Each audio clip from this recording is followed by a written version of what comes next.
Greetings, fellow book lovers, and welcome back to Colin's Corner.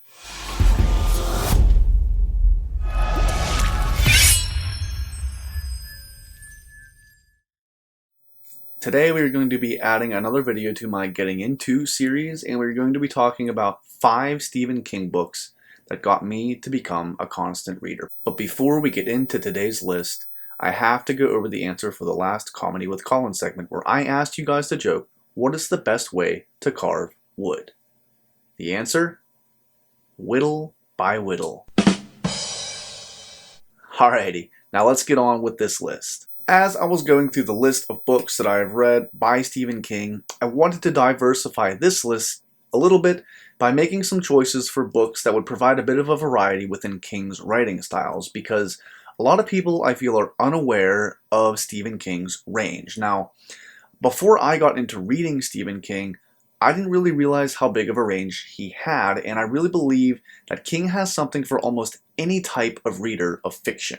It's fairly well known within King's already existing fandom that he certainly is a bit of a genre bender, even within individual books at times, but what I'm going to aim to do in this video is just provide a very general overview of these 5 books so you can get an idea of what I think maybe the overarching genre of each of these books is. So without anything further, let's get into book number 1. So book number 1 is going to be Carrie. Now, Carrie was published in 1974 and was actually King's first published novel.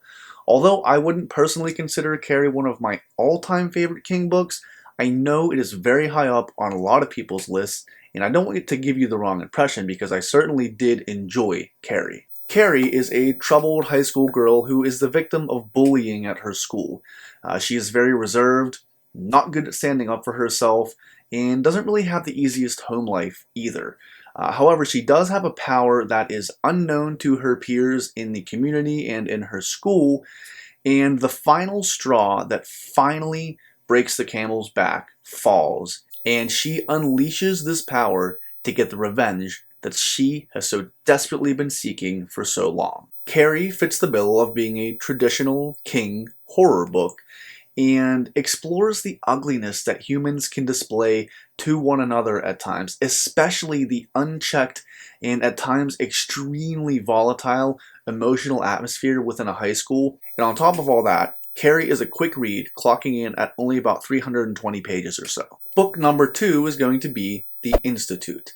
This is a very recent publication coming out in 2019, and The Institute begins when, in the middle of a night, a house in a small town in Minnesota is broken into, and Luke Ellis's parents are murdered in cold blood. Luke is then taken by the assailants to a place called The Institute, where he is grouped in with hundreds of other kids that have experienced the same devastating extraction from their normal life that Luke has. What the absolutely despicable director of the Institute, Mrs. Sigsbee, is searching for is the answer to why all of these kids that have been collected around the country have the powers of telepathy and telekinesis, and if it can be extracted from them, learned, and used for her own dastardly deeds. Mrs. Sigsbee and her staff perform absolutely unthinkable methods of experimentation with these children to try to extract the information that they want so badly, and are some of the most hateable characters that I have read in King's work so far. This is a mix of a psychological thriller and a psychological horror novel about an unlikely group of friends as Luke, Kalisha, Iris, George, Nick, and Avery Dixon band together to try and escape a place that has never been escaped before. Book number 3 is going to be Salem's Lot. This is King's second published novel, being published just after Carrie in the year 1975. So in this book, Ben Mears is a novelist who, in his search for inspiration for his newest novel, decides to travel back to his hometown of Jerusalem's Lot. His goal is to explore an infamous place called the Marston House that has a very ominous history behind it. Things quickly take a turn for the worse when a little boy goes missing, and it becomes obvious that the town is under the attack of a very malevolent and dark force. In a town full of closed-minded doubters, Ben Mears and his ragtag group of friends band together to try to expose and eradicate this evil entity from their town and seek some justice for the victims that have suffered under the hands of this evil force. This story exemplifies King's ability to so realistically portray the feel of a small town where everybody knows everybody. There are no secrets, for better or for worse. With Carrie and Salem's Lot, King at this point in his career had solidified himself as a master of horror. And in my opinion, with Salem's Lot, we begin to really see the beginnings of Stephen King's amazing character work that he displays over the rest of his career. Book number 4 is going to be It. This book was actually published on my birthday, September 15th, but in the year 1986. Derry is a small fictional town in Maine plagued by an unthinkable evil occurring every 28 years. An evil entity, It, descends upon the town of Derry, or ascends upon the town of Derry if you're familiar with the story, to feast on the town's children. It is an evil so unthinkable that it can only be perceived by the imagination of children, and it is up to the children of this town to fight this evil entity while their friends and families turn a blind eye to this ugliness. Yes, it is a quintessential horror story in American culture and arguably cultures worldwide, and without a doubt, Pennywise is one of King's most well-realized and well-known villains.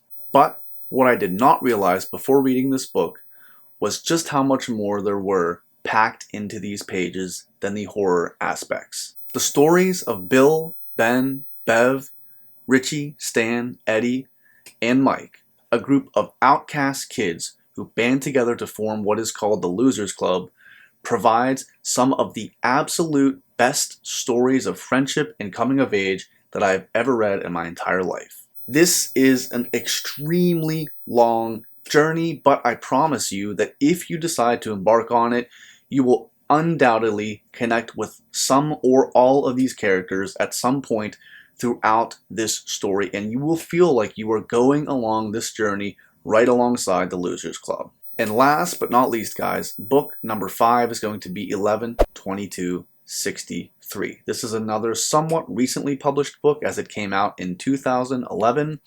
And this is a story that Stephen King admittedly wanted to write earlier in his career, but just did not quite feel like he had it in him yet to compile this story. So we got it in 2011. Especially as an American, it's hard not to wonder what would have happened had John F. Kennedy never been assassinated in Dallas, Texas on November 22nd, 1963. In this epic novel, we are introduced to a high school English teacher named Jake Epping. Jake has a friend in town named Al, and Al runs the local diner. Now Al comes to Jake with an absolutely unthinkable proposition. In the storeroom of Al's diner, Al has discovered that there is a portal that takes anybody who enters it back to the year 1958, 5 years before the assassination takes place. Al enlists Jake to go on a mission through the portal to the year 1958 and live there until 1963, where he will then attempt to prevent the assassination from ever happening. We get elements of sci-fi, drama, real-life historical events, and many more flavors in this epic novel, but at its heart, this book is one of the absolute best romances that I have read, bar none. Fun fact, this is actually the book that got me hooked on Stephen King when I read it the first time. I am on vacation right now as the time of the release of this video, and I bought 11/22/63 3 years ago at a bookstore in the same place we are vacationing right now. And this book is probably the main reason that I am now a constant reader. It is also still 40 books into my King journey, one of my favorites of his. That is going to round out my list for today, guys. But hopefully this is helpful to somebody out there who may not know where to start with Stephen King, or may think that he just writes horror and write him off because they may not think that he is for them. I try to, like I said earlier, incorporate a variety of styles here that might fit the bill for some of you guys who may not necessarily be horror fans, but I feel like so many people deprive themselves of the Stephen King experience just because they think he only writes horror. So hopefully this maybe opened some eyes for some people and maybe gave you guys a good recommendation to try to get into some of King's work. If you've read any of these books, let me know what you thought of them in the comments section of the video. Before we end today's video, we have to do, of course, comedy with Colin, and today's joke is going to be, why did the picture go to jail? If you think you know the answer, add that one in the comments below too. If you like today's video, please like it. Maybe that way it'll get to more people. And if you're enjoying the content on the channel so far, please do consider subscribing, as that helps me out tremendously. I hope you are all enjoying what you're currently reading, and remember, you're always welcome in Colin's Corner.